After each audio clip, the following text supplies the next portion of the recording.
I became my school bully's boss 20 years later. The secret he shared in his interview made me forgive everything. I, 35M, never expected to be sharing this story, but after what happened last night at our company's annual dinner, I feel like I need to put this out there. It's a long one, but I promise it's worth the read. This is about how facing your past can sometimes lead to the most unexpected future. It started 6 months ago. I was doing my usual morning routine at work, coffee in one hand, scrolling through job applications on my tablet with the other. As the head of software development at a mid-sized tech company, hiring decisions ultimately fall to me.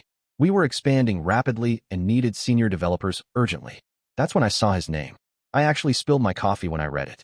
My hand started shaking so badly that my assistant asked if I was having a panic attack. In a way, I was. Because there, on my screen, was the name of the person who had made my teenage years a living nightmare. For context, I wasn't always the successful tech executive I am now. From ages 12 to 14, I was the kid who got stuffed into lockers. The one who learned to run home, using different routes every day to avoid getting jumped. The one who lost count of how many times my glasses were broken, my lunch money was stolen, or my homework was destroyed. And he was the ringleader of it all. The worst part? He had a special talent for psychological torture. He figured out early that I wore my late dad's old sweaters to school. It was the only way I felt connected to him after the car accident. So naturally, those became his favorite days to target me. He'd grab me by my dad's sweater and tell me how pathetic it was to wear dead man's clothes. Once, he even tried to burn one with his lighter while I was wearing it. I switched schools in 9th grade after a particularly bad incident that left me with a broken arm and severe anxiety. I spent years in therapy working through the trauma. Even now, at 35, I sometimes have nightmares about those days. And here he was, applying to work at my company. My first instinct was to delete his application immediately, but something stopped me. Maybe it was curiosity, or maybe it was the 3 cups of coffee I'd already had, but I found myself reading his resume. It was impressive, really impressive. Multiple successful projects, excellent recommendations, and exactly the skill set we needed. Plus, he'd worked with some major players in the industry. I closed my office door and Googled him. Social media showed a seemingly normal life. Married, 2 kids, involved in community service. He even ran a youth mentoring program. It seemed so at odds with the monster in my memories that I had to double-check it was the same person. I must have sat there for 2 hours, just staring at his application and fighting an internal battle. Finally, I did something either incredibly brave or incredibly stupid. I scheduled an interview. With myself as the interviewer. When I told my wife that night, she thought I'd lost my mind. "Are you sure this is about hiring the best candidate?" she asked. "And not about finally having power over someone who hurt you?" She had a point. I couldn't honestly say revenge wasn't part of my motivation. The week before the interview, I was a mess. I barely slept. I kept imagining different scenarios, from completely professional interviews to completely unprofessional confrontations. My wife found me at 3 a.m. one night, practicing what I'd say in front of the bathroom mirror. The day of the interview arrived. I deliberately scheduled it as my last appointment, when most employees would be gone. Part of me was still ashamed of my past, still that scared kid who didn't want anyone to see him get bullied. I also made him wait 15 minutes, a petty power move that I'm not proud of, but hey, I'm human. When my assistant finally showed him in, I almost didn't recognize him. The towering teenager who had dominated my nightmares for years was gone. Instead, I saw a man about my age, slightly overweight, with early gray at his temples and worry lines around his eyes. He was wearing a slightly ill-fitting suit and clutching his portfolio like a lifeline. He didn't recognize me at first. He walked in with a professional smile, hand extended for a shake. Then our eyes met, and I watched as recognition slowly dawned on his face. The color drained from his cheeks. His extended hand started trembling. He stammered. I remained seated, letting him stew in the discomfort. "Please, sit down," I said, gesturing to the chair across from my desk. "Your resume is quite impressive." What followed was the most surreal hour of my professional life. I conducted the interview with clinical precision, asking about his technical expertise, management experience, and problem-solving abilities. He answered everything perfectly, though I could see his hands shaking whenever he had to hand me documents. After we covered all the technical requirements, I finally asked the question that had been burning in my mind. "Why did you apply here?" He took a deep breath, and what came next shocked me. "I knew you worked here," he said quietly. "I researched the company thoroughly before applying. I've been trying to find a way to apologize to you for years." He reached into his portfolio and pulled out a worn notebook. Inside was a list of names, people he needed to make amends to. My name was there, underlined twice. It was part of his recovery program. That's when he told me his story. After high school, His life had spiraled. The same violence he directed at others had turned inward. He'd struggled with addiction, lost his first marriage, and hit rock bottom before finally getting help. He'd been sober for 7 years now. "I know saying sorry isn't enough," he said, his voice cracking. "What I did to you, there's no excuse. But I need you to know that I think about it every day. About you, about the sweaters, about your dad. I was a monster." Then he told me something that made my world shift. His father had been violently abusive, especially on days he wore nice sweaters to maintain appearances. Seeing me wear my dad's sweaters with pride, having that connection with a father who had loved me, it had triggered a rage in him that he couldn't understand at the time. "I was jealous," he admitted, "even of your grief. Because at least you had something worth grieving." I found myself sharing too. I told him about the years of therapy, about the panic attacks that still sometimes hit me in crowded places, about how his bullying had affected my ability to trust people, to make friends, to believe in myself.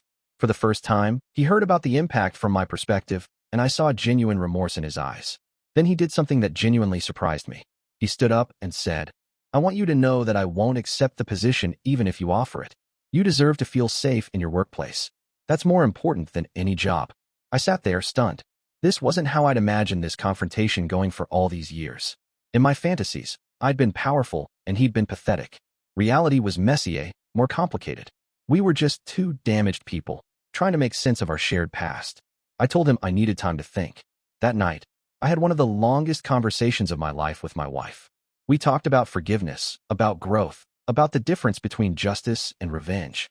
She pointed out something profound. Maybe this isn't just about him making amends. Maybe it's about you healing too. The next morning, I made a decision that would change both our lives. I offered him the job, but with conditions. First, he would have to share his recovery story at our company's Mental Health Awareness Month. Second, he would need to help me develop a workplace anti-bullying program. Third, and most importantly, we would need to have weekly meetings, not just about work, but about our shared past and how to move forward. He accepted immediately, with tears in his eyes. The first few months weren't easy. I had panic attacks in my office when I heard his voice in the hallway. He had anxiety attacks before our weekly meetings. Our teams could sense the tension, though nobody knew our history. But slowly, something extraordinary started happening. His technical expertise was undeniable. Projects that had been struggling started succeeding under his leadership. In meetings, he demonstrated a sensitivity to team dynamics that I now realized came from his deep understanding of how bullying and power dynamics worked. He could spot when someone was being marginalized and address it immediately. Our weekly meetings evolved from awkward confrontations into genuine conversations. We talked about our families, our struggles, our hopes. He shared stories about his recovery journey, and I shared stories about my healing process. We discovered we had more in common than we ever could have imagined. 3 months ago, we launched our workplace anti-bullying initiative. The program was more successful than we could have hoped. Other companies started reaching out, asking to implement our model. We were invited to speak at conferences together. But the real breakthrough happened last night, at our company's annual dinner. We were both scheduled to give a presentation about our anti-bullying program. As we stood together at the podium, he suddenly went off script. 20 years ago, he said to a room of 300 people, "I was the kind of person this program is designed to stop." Then he told our story, not just the bullying, but the redemption. The room was silent by the end, and I saw tears in more than a few eyes. When it was my turn to speak, I found myself saying something I never thought I would.